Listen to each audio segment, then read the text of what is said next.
Halo teman-teman, jumpa lagi bersama saya. Di episode kali ini kita akan membuat sebuah aplikasi sederhana, yaitu konverter mata uang, di mana ketika user memasukkan jumlah mata uang di bagian ini, jumlah, maka dia akan bisa mengkonversi mata uang dari yang ada di sebelah kiri ke yang sebelah kanan. Nah, dalam kasus kita ini USD ke IDR. Coba kita konversi. Nah, seperti ini. Atau juga bisa dibalik, misalkan dari rupiah ke USD, kemudian jumlahnya kita tingkatkan. Nah, seperti ini. Nah, menjadi ini hasilnya. Nah, di sini di aplikasi ini juga kita bisa milih dari beberapa mata uang dari beberapa negara, misalkan seperti ini, mata uang Irak ke mata uang apa ya, Uruguay ini. Nah, ini kita bisa juga langsung konversi. Nah, ini hasilnya. Atau dibalik, konversi lagi. Nah, ini hasilnya. Ini adalah aplikasi yang akan kita buat dalam pertemuan ini. Langsung saja untuk langkah-langkahnya kita menuju ke Flutterflow. Oke, langkah pertama adalah kita membuat project. Kita beri nama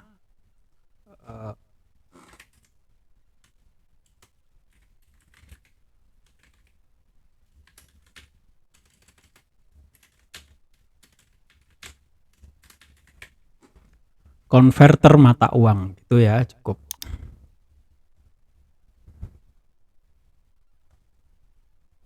Untuk Firebase saya skip dulu karena saya tidak akan memakainya. Start building. Kita hapus dulu semua elemen default. Untuk root widget, saya akan menggunakan container. Kita buat width-nya infinite dan height-nya juga infinite. Nah, ini kenapa container? Karena saya ingin background-nya gelap.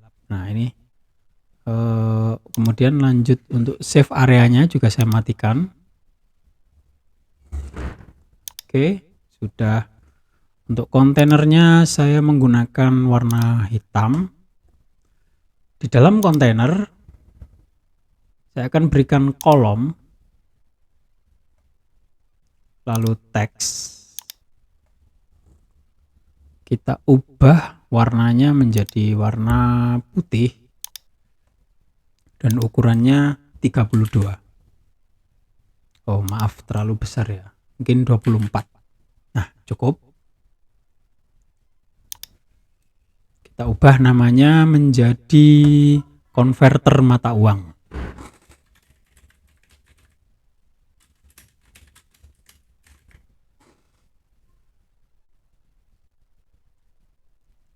Lalu di bagian kolom saya akan memberikan padding masing-masing arah 12. Oke, cukup. Lalu di bawah kolom saya akan berikan kolom. Dalamnya ada teks, lalu text field.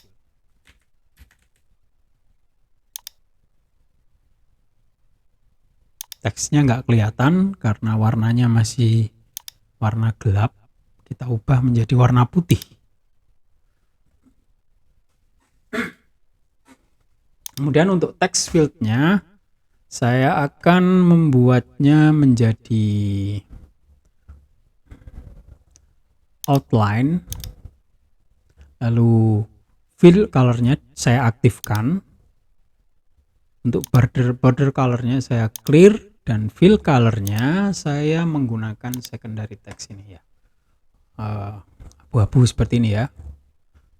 Untuk border radiusnya cukup 8 seperti ini.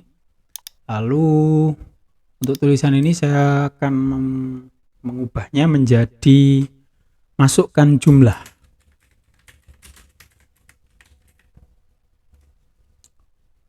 Oke, untuk kolomnya saya buat rata kiri. Kemudian text fieldnya saya beri padding 12 bagian atas agar ada jarak ini. Lalu kolomnya ini saya beri padding 12 juga. Nah, seperti ini ya. Cukup. Oh, kurang sepertinya mungkin 24. Nah, biar agak jauhan. Lalu di bagian text fieldnya lagi labelnya akan saya ubah menjadi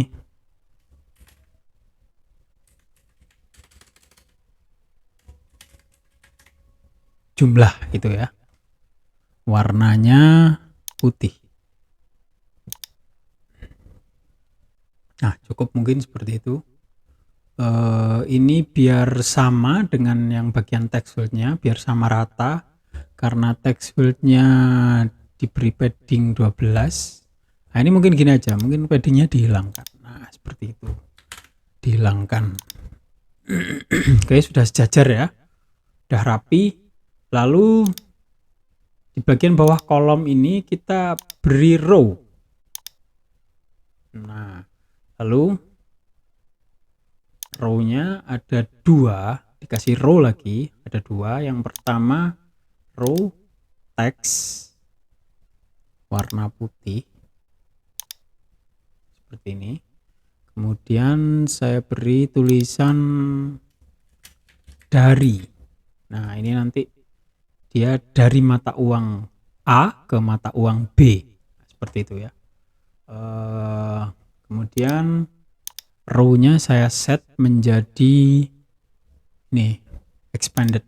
Jadi dia akan mengambil semua space yang tersedia. Kemudian row-nya saya duplikat. Nah, seperti ini. Lalu yang row sebelahnya saya ubah tulisannya menjadi ke. Seperti ini. Cuman untuk alignment-nya saya ubah jadi rata kanan N. Nah, seperti ini, dari ke itu ya.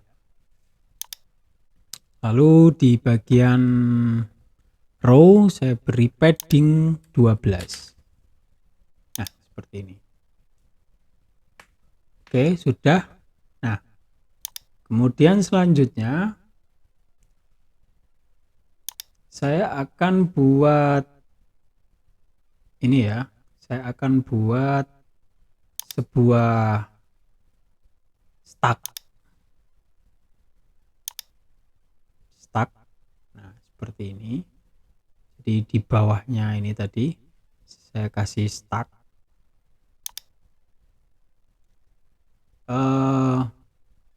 Begini saja. Row ini kita bungkus ke dalam kolom gitu ya. Row-nya kita bungkus ke dalam kolom. Nah, lalu stack ini akan berada di luar row, tapi di dalam kolom. Nah, seperti ini. Oke.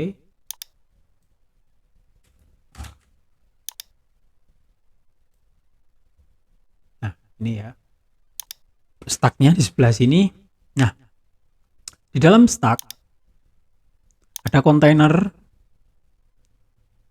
dengan ukuran 150 kali berapa ya? Sekitar 68 mungkin. Oke, cukup. Kemudian border radiusnya saya set menjadi 8. Cukup ya. Nah, ini digunakan untuk bagian bendera sekaligus drop down yang isinya adalah kode-kode mata uang nanti ya. Kode-kode mata uang. Nah, lalu di dalam kontainer, karena di sini nanti ada gambar kemudian ada drop down, maka kita beri row. Lalu di dalamnya ada gambar. Kemudian juga ada drop down. Drop down. Nah, ini dia. Oke, ini masih berantakan kita atur dulu gambarnya, ukuran gambarnya kita atur menjadi 40 kali 40. 40. Nah, seperti ini ya. Kemudian untuk drop down-nya kita atur menjadi 90 kali berapa ya? 90 kali 50. Ini mungkin cukup. Nah, segini ini cukup. Kemudian untuk row saya buat menjadi space between. Kemudian kita beri padding sebanyak 8. Oh, kebanyakan ya. 4 mungkin. Oke, cukup mungkin ya.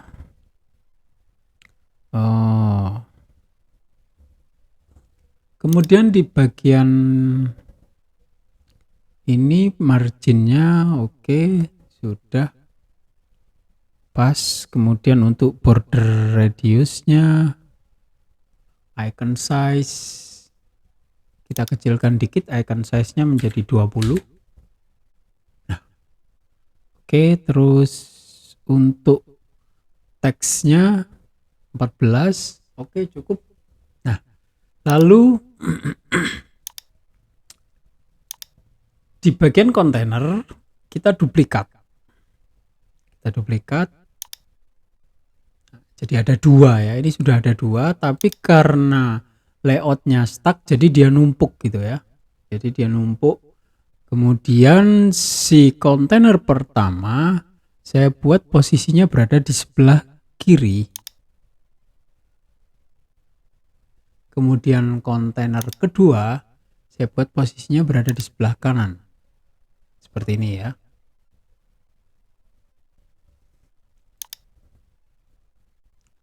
Oke, kemudian di dalam stack saya kasih icon. Saya beri icon. Untuk iconnya kita coba exchange. Enggak ada ya. Mungkin di sini. Oh ya, ini dia. Exchange. Nah, seperti ini. Lalu saya ubah warnanya menjadi putih. Kemudian untuk posisinya saya ubah ke tengah. Nah, seperti ini. Nah, karena ini masih kurang lurus ya dengan gambar-gambar yang lain, kita buat icon size-nya menjadi 32. Cukup. Di bagian atas kita beri padding 24. Nah, sehingga dia berada di tengah-tengah ini. Nah, untuk stacknya sendiri kita beri padding atas 12 biar ada jarak ya antara kontennya dengan tulisan dari dan ke ini. Lalu oke, sudah. Terakhir kita akan beri teks di bawahnya ini, di bawah stack. Nah, teks ini nanti akan berisi hasilnya ya, hasilnya. Teks warna kita ubah menjadi warna putih. Lalu untuk posisinya, nah ini posisi teksnya kita ubah ke sisi kiri. Nah, kenapa saya tidak mengubahnya lewat kolom? Karena di bagian converter ini dia juga ikut kolomnya ini. Jadi misalkan saya ubah ke kiri seperti ini, maka dia akan ikut ke kiri. Nah, seperti itu. Sebenarnya ini opsional sih, terserah kita mau, apakah kita mau ngeset ke kiri semua, kemudian ini dipaksa ke tengah, atau sebaliknya. Nah, itu terserah kita, terserah, opsional. Ini saya beri 12. Untuk fontnya saya gunakan ukuran 16. 20 mungkin kurang besar karena ini nanti sebagai ini ya, sebagai focal pointnya itu di sini nanti, karena ini adalah hasilnya. Oke, tapi untuk ketika kita membuat sebuah aplikasi yang kompleks, yang terdiri dari beberapa halaman, kita tidak disarankan untuk mengubahnya di bagian font size ini, akan tetapi kita disarankan untuk mengubahnya di bagian tema dari teks itu. Nah, ini tema-tema ini. Nah, sebenarnya tema-tema ini adalah tema-tema default yang disediakan oleh Flutterflow, akan tetapi kita bisa mengubahnya di bagian ini, tipografi, theme setting, kemudian tipografi. Lalu kita klik make responsive, nanti dia akan keluar ukuran tablet, smartphone, dan juga desktop. Nah, ini kita bisa atur di sini. Kenapa disarankan untuk memakai tema ini? Karena jika nanti kita akan melakukan sebuah perubahan, kita tidak perlu mengubahnya satu-satu, akan tapi kita cukup mengubahnya dari bagian tema ini. Nah, seperti itu. Bayangkan kalau aplikasi ini terdiri dari beberapa halaman, ya, dengan tema yang berbeda-beda, kemudian ukuran yang berbeda-beda. Ketika kita mau mengubah secara keseluruhan, maka kita tidak perlu mengubahnya satu persatu, tapi kita hanya cukup mengubahnya dari bagian tema ini. Oke, itu sedikit saran ya. Kalau terlalu besar kita ubah menjadi 18 ya. Cukup seperti ini. Nah, kemudian di bagian paling bawah kita beri tombol button. Untuk warnanya saya ubah menjadi warna gray. Kemudian ukurannya infinite. Nah, seperti ini. Lalu paddingnya 12. Oke, untuk tulisannya saya ubah konversi. Dan warnanya primary background. Nah, seperti ini. Oke, sudah ini. Konversi, nah nanti begini ya flow-nya.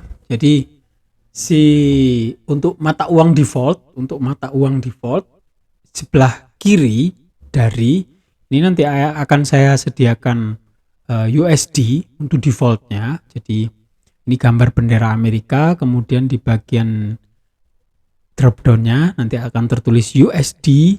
Lalu di bagian kanan itu IDR, akan ada bendera Indonesia di sini, lalu di sini akan ada tulisan IDR. Nah, seperti itu. Kemudian si user akan diminta untuk memasukkan jumlah yang akan dikonversi, misalkan $5 sama dengan berapa IDR. Nah, seperti itu. Kemudian hasilnya nanti akan muncul di sini. Tapi sebelum itu dia harus klik konversi dulu. Konversi, klik. Nah, seperti itu. Lalu hasilnya akan muncul di sini. Jadi teks ini tidak akan muncul kecuali sudah diklik konversi. Nah, itu ya. Kemudian di bagian icon ini, nah ini yang paling nanti agak tricky ya. Di bagian icon ini ketika diklik, maka mata uang sebelah kiri akan pindah ke sebelah kanan. Jadi yang asalnya USD akan menjadi IDR, begitu pula sebaliknya. Jadi dibalik gitu. Yang asalnya dari dolar ke rupiah, kalau diklik icon ini maka akan menjadi rupiah ke dolar. Nah, seperti itu. Nah, ini bagian tersulitnya nanti ini membalik mata uangnya ini ya. Oke. Langkah selanjutnya adalah kita akan membuat bendera ini dinamis sesuai dengan mata uang yang kita pilih. Misalkan kita memilih mata uang USD, maka bendera yang muncul di sini ini adalah bendera Amerika, dan begitu seterusnya. Bagaimana caranya? Pertama, kita menuju flagpedia.net. Nah, ini linknya saya sediakan di deskripsi. Apa ini flagpedia.com? Dia adalah kumpulan bendera-bendera dari negara-negara di dunia. Nah, dia ada dua format. Yang pertama format PNG, kemudian format JSON ya, keduanya.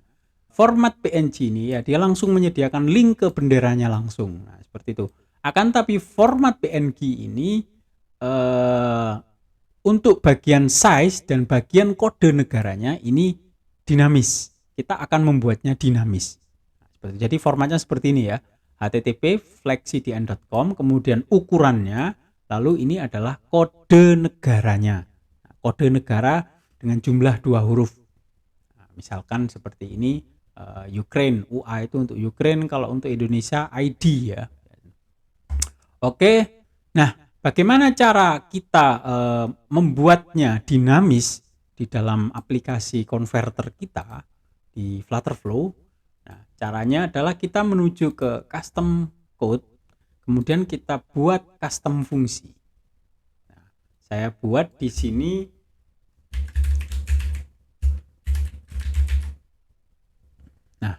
ya, daftar negara. Nah, ini kemudian untuk return value-nya, hasil dari kode ini akan berupa image path. Nah, ini image path. Kemudian untuk argumennya nama negara. Nah, ini. Kemudian untuk kodenya sendiri saya sudah membuatnya dengan bantuan ChatGPT. Nah, sebenarnya ini nggak custom banget ya, nggak custom banget kodenya, akan tetapi saya cuman butuh ini daftar mata uang ya, kode mata uang, kemudian sekaligus daftar negaranya ini. Nah, ini. Daftar kode negara dengan 2 huruf. Ini saya ubah menjadi nama negara. Oke. Nah, seperti ini. Nah, bagaimana maksud dari kodenya? Jadi di dalam kode ini dia memiliki sebuah objek ya, JSON objek. Nah, objek ini terdiri dari key, kemudian dia mempunyai value. Ya, ada key, ada value. Kemudian di dalam value-nya dia punya key dan dia juga punya value. Key yang pertama ini terdiri dari 3 huruf yang merupakan kode mata uang. Kode mata uang. Jadi misalkan seperti ini ya, AUD ini Australian dollar, singkatan dari Australian dollar. Kemudian untuk kode negaranya AU, yakni Australia. Nah, mengapa saya membutuhkan 2 kode di sini? Nah, untuk kode yang terdiri dari 2 huruf, saya membutuhkan untuk untuk memanggil link ini. Nah, untuk memanggil link benderanya, yang di situ dia menyediakan satu tempat untuk kode negara yang terdiri dari 2 huruf. Nah, seperti ini ya, yang di bagian ini. Sedangkan untuk yang kode mata uang yang terdiri dari tiga huruf itu saya menyediakan untuk API exchange rate ini. Nah, ini juga linknya saya sediakan di deskripsi ya. Jadi kalau untuk yang ini exchange rate-nya kita memanggilnya dari API, kita membutuhkan ini. Kemudian untuk benderanya kita tidak membutuhkan API. Nah, kita hanya membutuhkan link ini, lalu kita membuat kode negaranya menjadi dinamis. Nah, itu ya. Jadi setiap kali saya memanggil kode mata uang, maka saya akan menghasilkan kode bendera atau kode negara dengan 2 huruf. Nah, itu. Paham ya maksudnya di sini ya? Maksud dari kodenya ini paham ya? Nah, oke. Nah, ini kode 2 huruf yang dihasilkan tadi akan saya masukkan ke dalam link HTTP FlexiDN H80. Nah, kemudian kode negaranya, kode negaranya yang terdiri dari 2 huruf, kemudian .png. Seperti ini. Nah, maksudnya bagaimana? Nah, ini saya contohkan ya. Saya contohkan, kita copy linknya, kemudian di bagian ini, di bagian yang terakhir sebelum PNG, nah ini ada ID. Ini menunjukkan bahwa ID ini adalah kode negara Indonesia. Jika misalkan saya ganti JP, maka akan keluar Jepang. Atau misalkan saya ganti US, maka akan keluar bendera Amerika. Nah, itu maksud dari kode ini seperti itu. Saya memanggil kode mata uang sekaligus juga memanggil kode negaranya. Nah, Jadi ini berfungsi untuk memanggil negara sekaligus memanggil kode mata uangnya. Seperti itu ya. Kita save. Kemudian kita cek kodenya apakah ada error atau tidak.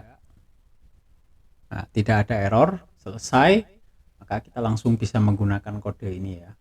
Nah, akan tetapi sebelumnya kita panggil dulu API-nya. Di sini saya menggunakan API dari exchange rate. Nah, ini kalian bisa daftar gratis ya, gratis, tapi ada batasan-batasan di situ. Nah, kemudian di bagian dokumentasi API-nya, nah ini saya langsung menuju pair conversion. Pair conversion. Kemudian di bagian ini, di bagian endpoint-nya, nah, ini kita copy langsung, kita copy, kemudian kita buat di sini, kita panggil ya API-nya. Yang pertama saya beri nama currency API.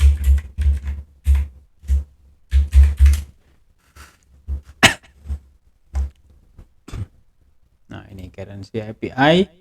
Nah, ini endpoint-nya adalah ini. Ya. Endpoint-nya. Nah, ini. Kemudian untuk API key-nya kalian bisa dapatkan ketika kalian mendaftar. Nah, ini untuk API key-nya ini. Kita copy saja. Ini nggak apa-apa ya, karena ini tidak mengandung informasi yang sensitif. Tidak apa-apa, kalian bisa menggunakan pakai API key yang sama juga boleh, karena ini gratis. Kita pasang di sini, kemudian pair tetap seperti ini. Lalu, nah untuk pair conversion ya, untuk pair conversion kita bisa menggunakan endpoint yang ini. Jadi kalau endpoint yang tadi ini cuman kan ada currency pertama, currency kedua gitu aja ya. Nah, tapi kita bisa juga menggunakan API yang ini ya, endpoint yang satunya ini, di mana di bagian akhir itu ada bagian jumlah. Jadi kita bisa memasukkan jumlah tertentu, kemudian mata uang pertama dengan jumlah ini akan dikonversi ke mata uang kedua. Kita tambahkan di sini, kita tambahkan amount. Nah, seperti ini. Mata uangnya kita ingin membuatnya dinamis. Jadi bukan hanya euro dan GBP, tapi berdasarkan inputan user. Nah, itu maksudnya dinamis seperti itu ya. Maka caranya adalah kita akan membuat variabel. Kita akan membuat variabel. Caranya kita buat square bracket seperti ini, kemudian kita namakan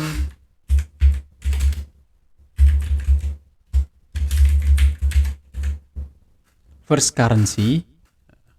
Kemudian bagian yang kedua, currency yang kedua kita juga, oh maaf ini ada yang ketinggalan. Untuk currency yang kedua saya akan menamakan second currency. Seperti ini ya. Untuk amount kita juga akan membuatnya dinamis berdasarkan inputan user. Jadi kita buat amount ini sebagai ini ya, variabel juga. Nah, seperti ini, amount. Jumlahnya ini maksudnya. Kemudian jangan lupa setelah kita masukkan ke sini kita buat variabelnya. Nah, pastikan namanya sama dengan nama yang kita masukkan ke URL.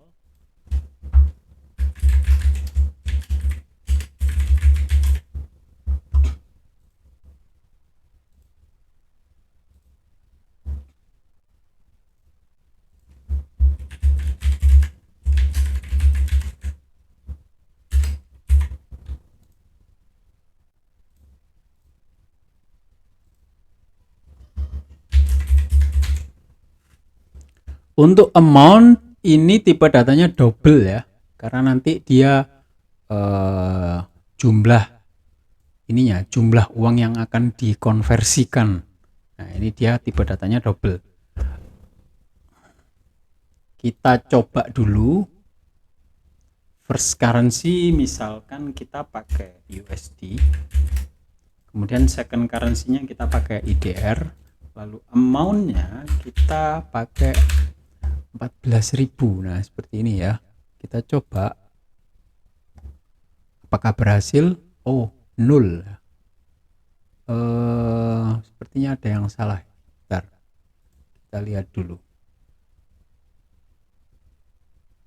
Oh, ini ya, ada yang salah, tulisannya salah. Nah, seperti ini, first currency, second currency, kemudian amount. Oke, kita coba lagi, tes lagi.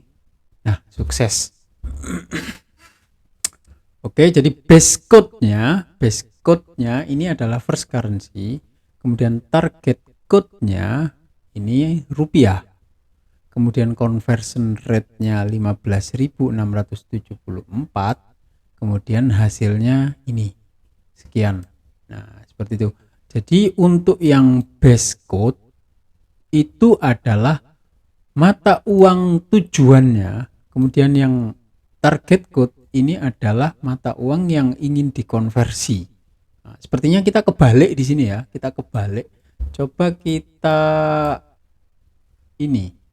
balik di sini, IDR, kemudian yang ini USD. Di ini kita jadiin 16.000. Kita coba hasilnya berapa. Nah, benar, ini kebalik ya. Nah, jadi ini mata uang yang jumlahnya ini adalah mata uang yang pertama, kemudian mata uang yang kedua ini adalah tujuan konversinya. Nah, seperti itu. Jadi ini mata uang rupiahnya 16.000, kemudian hasilnya ini $1 sekian. Oke, sudah sukses. Kita save, kita add call. Nah, seperti ini. Nah, kemudian selanjutnya adalah kita akan memanggil API selanjutnya, yaitu adalah API kode-kodenya. Nah, ini API kode-kode mata uangnya. Nah, ini kita akan panggil, kita pakai endpoint yang ini.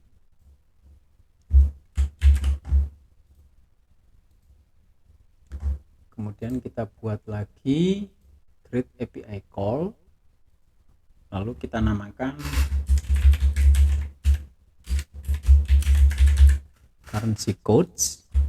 Kemudian untuk endpointnya kita copy API key, kita ubah yang ini. Nah, begini. Selesai, kita coba dulu, kita tidak butuh variabel apapun ya, karena akan kita panggil semuanya. Tes API call. Nah, sukses ya. Nah, ini. Oke, kita sudah sukses memanggil API, kita juga sukses membuat bendera-bendera negara tadi menjadi dinamis ya, sesuai dengan kode mata uang. Nah, itu. Lalu langkah selanjutnya adalah kita akan menerapkan logik-logik dasarnya ke dalam aplikasi kita ini. Nah, seperti itu. Jadi agar aplikasi kita ini berfungsi sebagaimana mestinya, kita akan buat langkah-langkahnya. Yang pertama adalah di bagian homepage. Di bagian homepage kita akan membuat action. Kita open aja ya. Kita open aja. Nah, action ini akan berfungsi ketika halaman ini terbuka. Jadi tanpa ada trigger apapun, ketika halaman ini dibuka, dia langsung akan berfungsi ya. Yang pertama adalah kita akan panggil API-nya. Kita akan panggil API. Backend database API call. Kemudian untuk API yang akan kita panggil adalah, oh, sepertinya API yang kedua tadi belum tersimpan ya. Bentar. Belum saya, benar, belum tersimpan. Maaf, kita bikin lagi.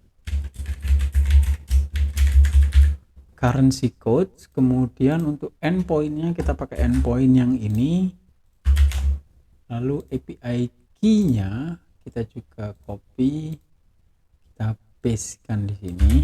Nah, jangan lupa setelah ini selesai jangan lupa add call, karena kalau tidak add call kita panggilannya tidak akan tersimpan. Kita balik lagi ke halaman backend call untuk panggilan untuk nama API-nya currency code. Jadi kita akan memanggil kode-kodenya tersebut. Nah, tapi sebelumnya ya, ketika sudah selesai dipanggil ini mau ngapain? Nah, sebelum itu kita buat dulu sebuah variabel di dalam halaman ini. Kalau di Flutterflow dia biasa disebut sebagai backstate variable. Jadi variabel yang hanya berlaku pada halaman ini. Nah, seperti itu ya. Karena kita cuma punya satu halaman, jadi misalkan ada banyak halaman maka variabel ini nggak akan muncul. Kalau dalam bahasa pemrograman itu biasa disebut sebagai variabel scope, gitu ya. Jadi ada variabel ini punya lingkup tersendiri, ada lingkup seluruh aplikasi, ada halaman dan lain sebagainya. Nah, itu kalau kalian ingin belajar lebih dalam tentang komponen state, kalian bisa langsung menuju kursus saya, link ada di deskripsi.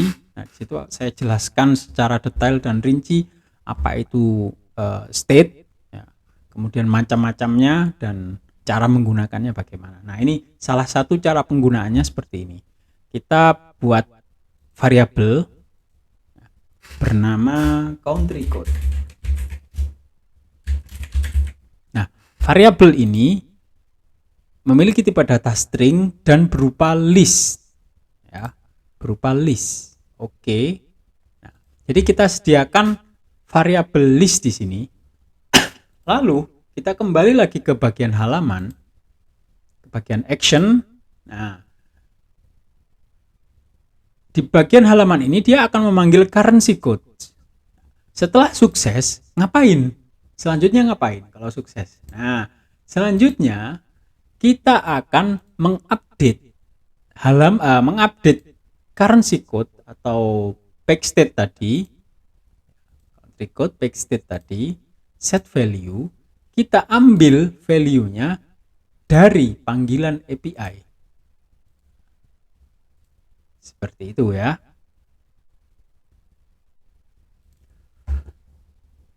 Selanjutnya di bagian JSON body kita akan panggil hasil dari API yang sudah kita panggil tadi ya, JSON melalui JSON path.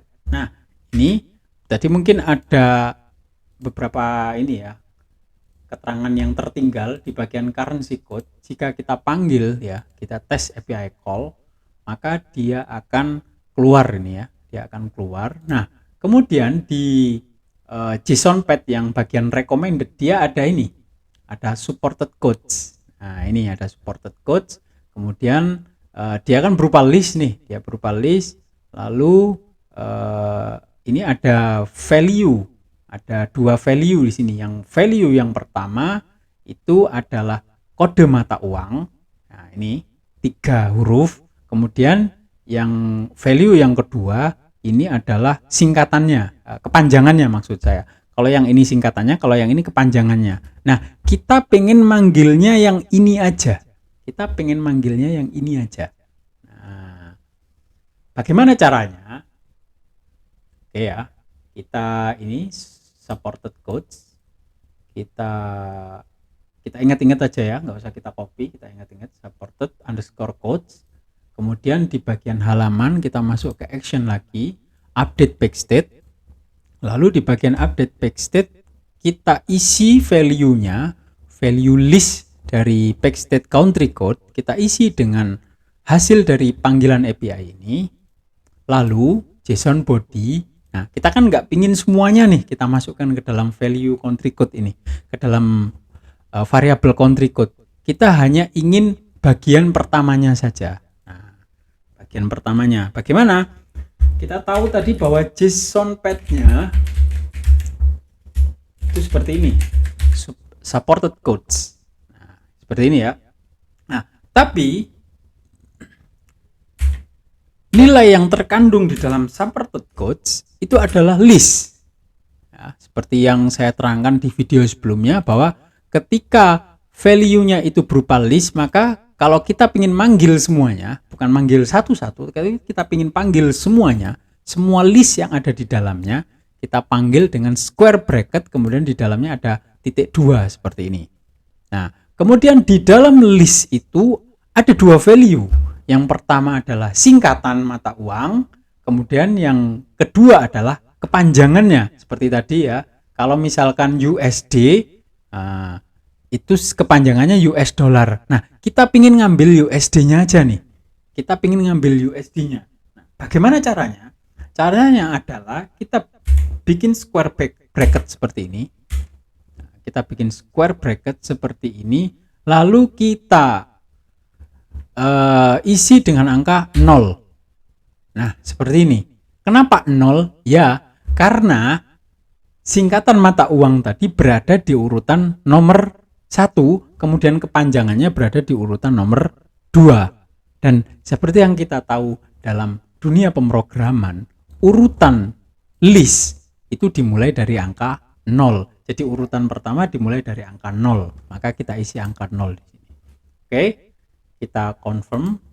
Selanjutnya di bagian kolom yang ini ya, kolom yang ini yang ada drop down-nya, kita di bagian backend kita panggil lagi API call-nya yang currency codes. Nah, ini gunanya untuk menampilkan kode-kode itu di dalam dropdown ini. Oke, kalau sudah, lalu di bagian dropdown, nah, sebelumnya kita akan membuat variabel dulu. Di halamannya ini kita akan membuat variabel. Yang pertama adalah variabel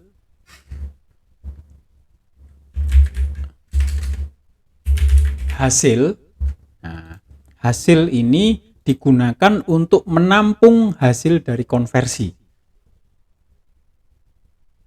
Kemudian tipe datanya double, nullable. Ya.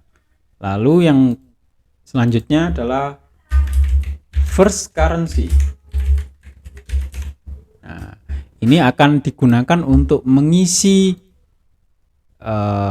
variabel yang kita buat dalam endpoint API exchange rate tadi.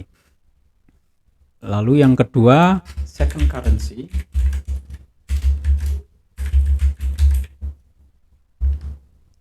Tipe datanya string juga. Dia cuma akan berisi ini ya, kode aja. Kemudian yang selanjutnya tipe datanya adalah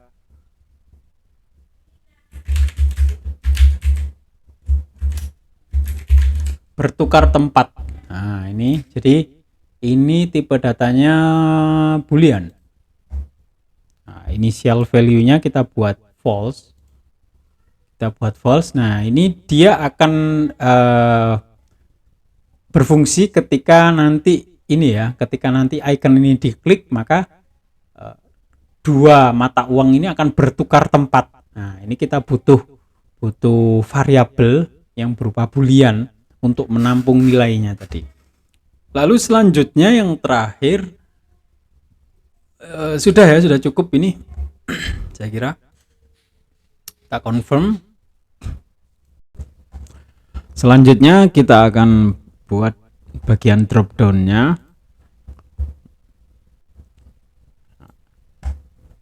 Kita akan mengambil drop down ini value-nya dari country code yang sudah kita buat tadi. Country code, no further change. Oke. Nah, selesai. Untuk initial option value kita ambil dari second currency. Nah, ini. Jadi kalau user belum memilih, maka dia initial optionnya itu akan mengambil langsung dari second value. Nah, untuk hint text-nya kita buang. Nah, sebelumnya kita pastikan dulu di dalam second currency initial field value-nya sudah ada ya, USD. Ketika user belum menginput apapun, belum mengubah apapun, maka dia initial value-nya adalah USD. Kemudian untuk yang first currency, initial value-nya IDR. Oke, selesai. Lanjut di bagian action. Nah, ketika drop down ini dipilih, maka otomatis dia akan mengupdate backstate second currency dengan nilai value yang diambil dari drop down 1. Sudah. Kemudian lakukan hal yang sama kepada drop down yang kedua. Define option.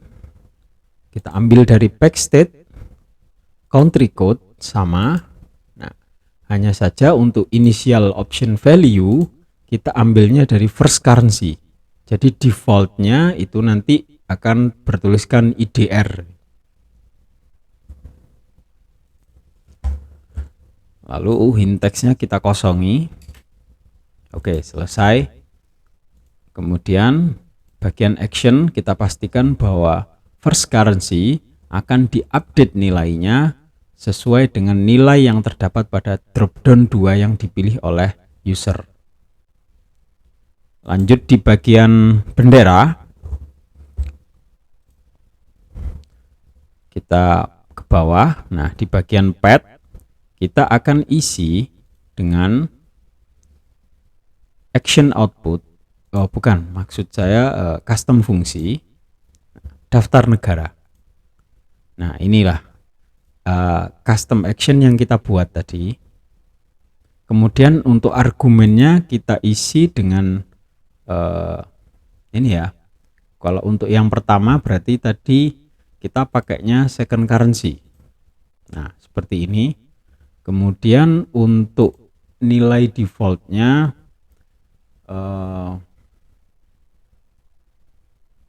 oke, ini nilai defaultnya dia akan ikut IDR ya. USD maksud saya, dia akan ikut USD. Jadi ini nanti muncul bendera Amerika karena dia nanti ikut nilai default dari second currency yang berupa USD. Nah, selesai. Kita copy saja. Kita terapkan pada bendera yang kedua. Paste. Nah, untuk nilainya kita ubah dari yang asalnya second currency menjadi first currency. Confirm, confirm, selesai.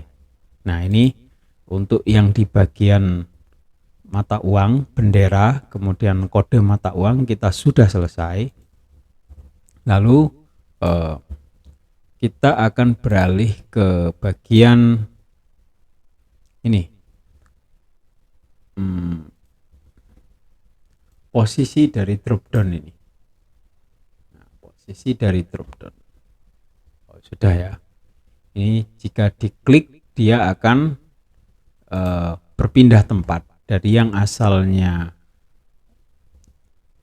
di posisi nomor 1, maka dia akan berpindah tempat ke posisi nomor 2. Kemudian sebaliknya posisi nomor 2 akan berpindah tempat ke posisi nomor 1. Nah, ini saya menggunakan di bagian ini x-axis saya menggunakan if else.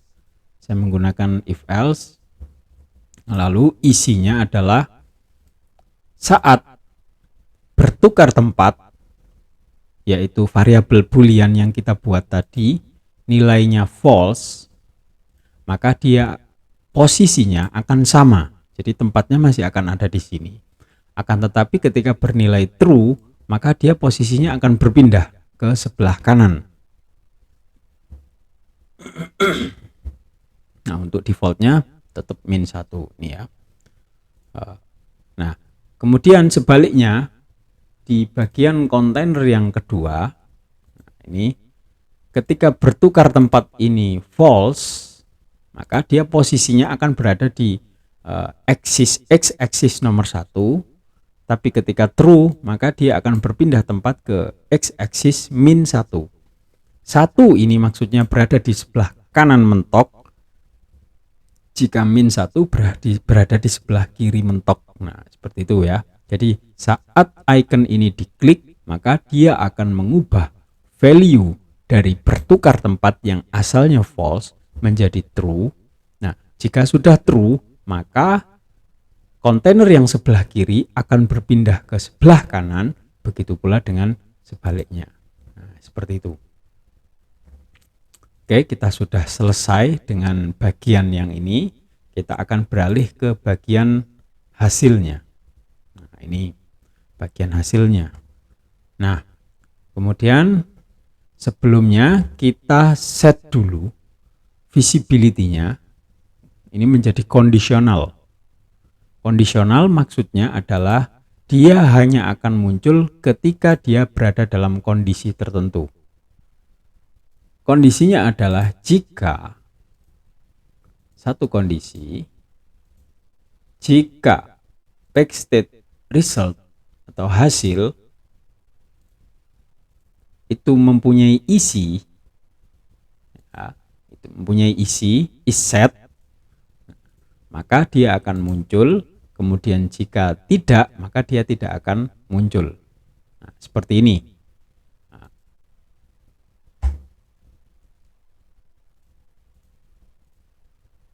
Nah, oke, sudah selesai. Jadi hasilnya ini akan muncul hanya jika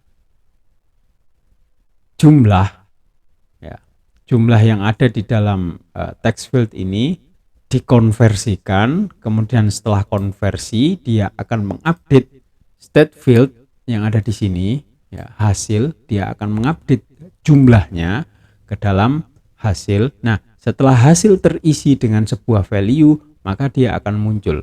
Berarti ketika belum ada value di dalam hasil, maka dia tidak akan muncul. Jika belum ada yang dikonversi, dia belum akan muncul. Nah, itu yang akan kita terapkan pada tulisan ini. Lalu selanjutnya untuk tulisannya sendiri, kita akan menggunakan combine text. Nah, ini cukup kompleks, jadi kalian perhatikan ya. Yang pertama adalah nilainya kita ambil dari widget state text field jumlah. Oke, kemudian untuk yang kedua kita isi dengan spasi saja. Oke. Lalu untuk yang ketiga, nah ini ada if else lagi, ada kondisi bertukar tempat sama dengan false, maka isinya adalah second currency. Seperti ini. Kalau true, maka isinya adalah first currency. Seperti ini.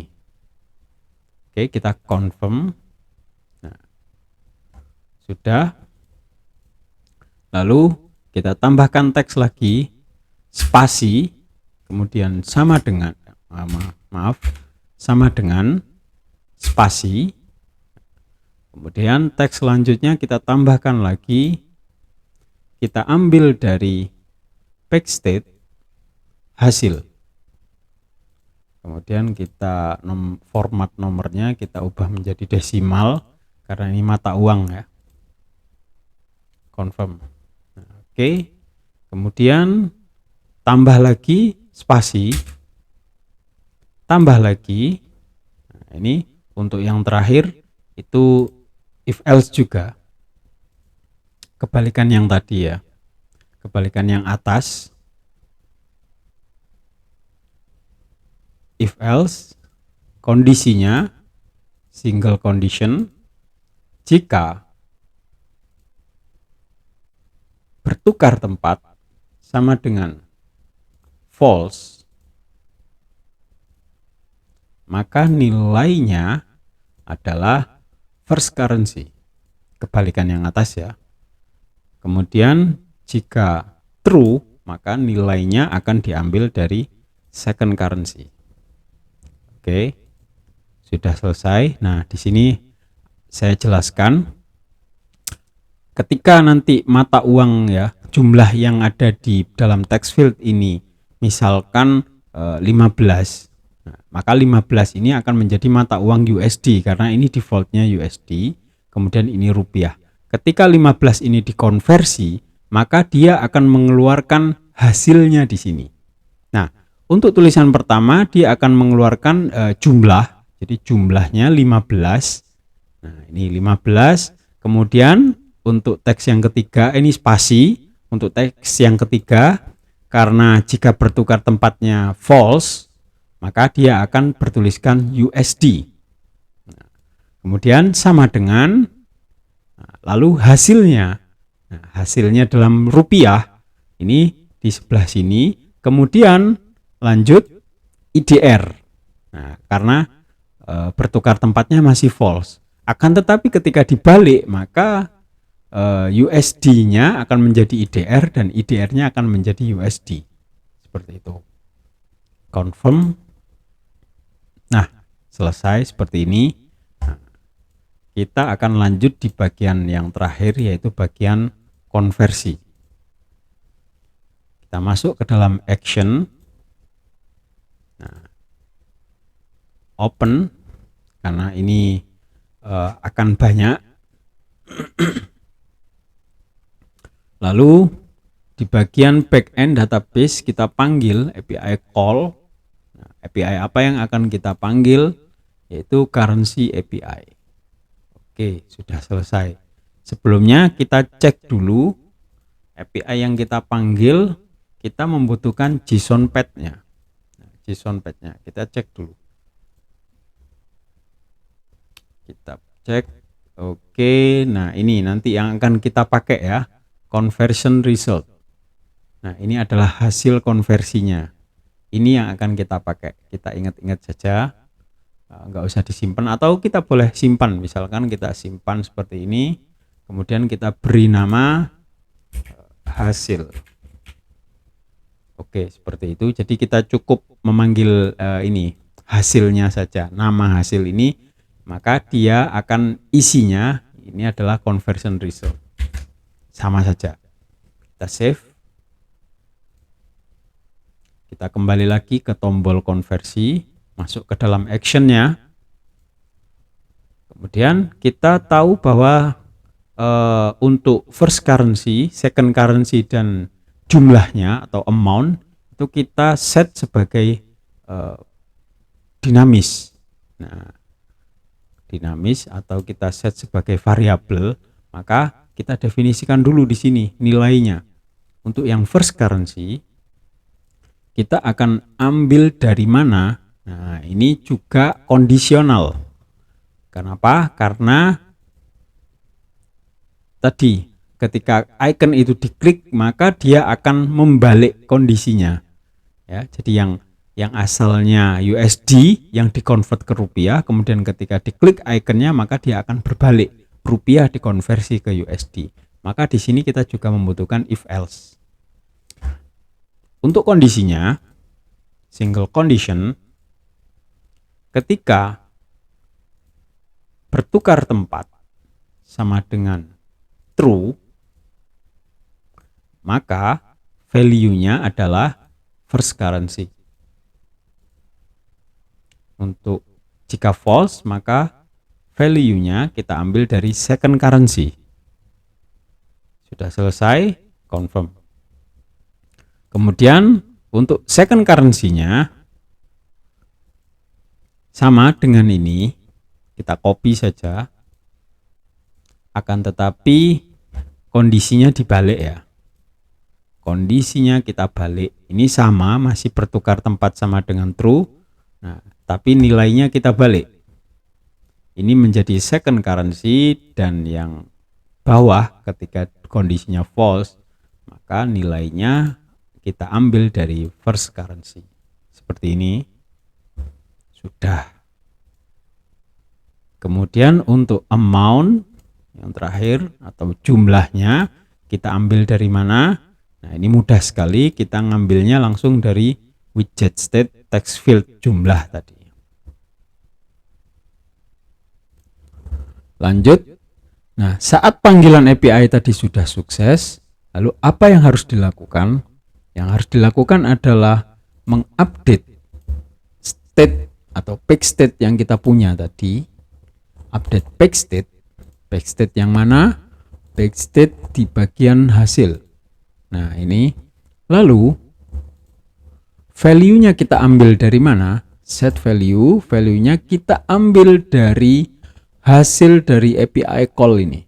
Hasil dari API call. Kita tahu bahwa kodenya ini ya, nama hasil dari API call, API result 265. Maka kita buat ini, hasilnya action output, kemudian 265. Lalu JSON body, JSON path. Nah, JSON path-nya kita ambil dari nama JSON path yang sudah kita buat tadi. Bisa kalian tulis langsung di sini, atau juga bisa langsung kalian ambil dari ini, karena kita namakan hasil tadi ya. Kita namakan hasil. Nah, kita nggak perlu repot-repot nulis JSON path-nya. Nah, kita sudah namakan tadi, maka ketika kita klik hasil, itu isinya akan sama dengan JSON path aslinya. Kita confirm saja di sini. Confirm. Nah, oke, sudah selesai ya. Saya kira ini sudah selesai langkah-langkahnya. Selanjutnya kita akan tes aplikasinya, kita tes.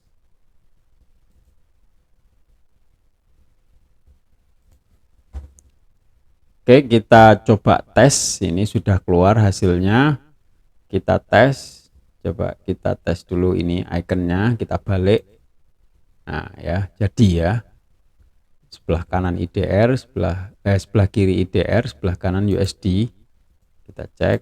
Oke, sudah berhasil. Coba kita konversikan misalkan 12 USD. Kita konversi ke IDR menjadi 12 USD sama dengan sekian IDR. Nah, bagaimana jika dibalik? Nah, ini mata uangnya sudah kebalik, IDR USD. Nah, ini harus kita konversi lagi nih, karena ini nggak langsung otomatis konversi. Kita konversi 12 IDR sama dengan 0,001 USD, atau misalkan kita jadikan 120.000 ya. Nah, seperti ini. Nah, ini jadinya sudah berhasil ya. Kita coba pakai bendera lain, misalkan kita coba bendera ini, ARR ini mata uang apa? Oh, Iran. Kemudian untuk yang ini kita jadikan UU. UU ini sepertinya Uruguay ya. Oke, coba kita konversi. Nah, berhasil ya. Sekian mata uang Iran sama dengan sekian UU. Nah, lalu coba kita balik, kita konversi. Nah, sukses. Oke, demikian teman-teman aplikasi sederhana kita, yaitu konverter mata uang dari awal sampai akhir. Mungkin jika kalian mempunyai cara yang lebih bagus, cara yang lebih simpel, kalian bisa komen di bawah, atau mungkin ada pertanyaan. Nah, ini karena kita buatnya cuman sederhana-sederhanaan saja, tidak terlalu kompleks. Oke, sampai jumpa di video selanjutnya.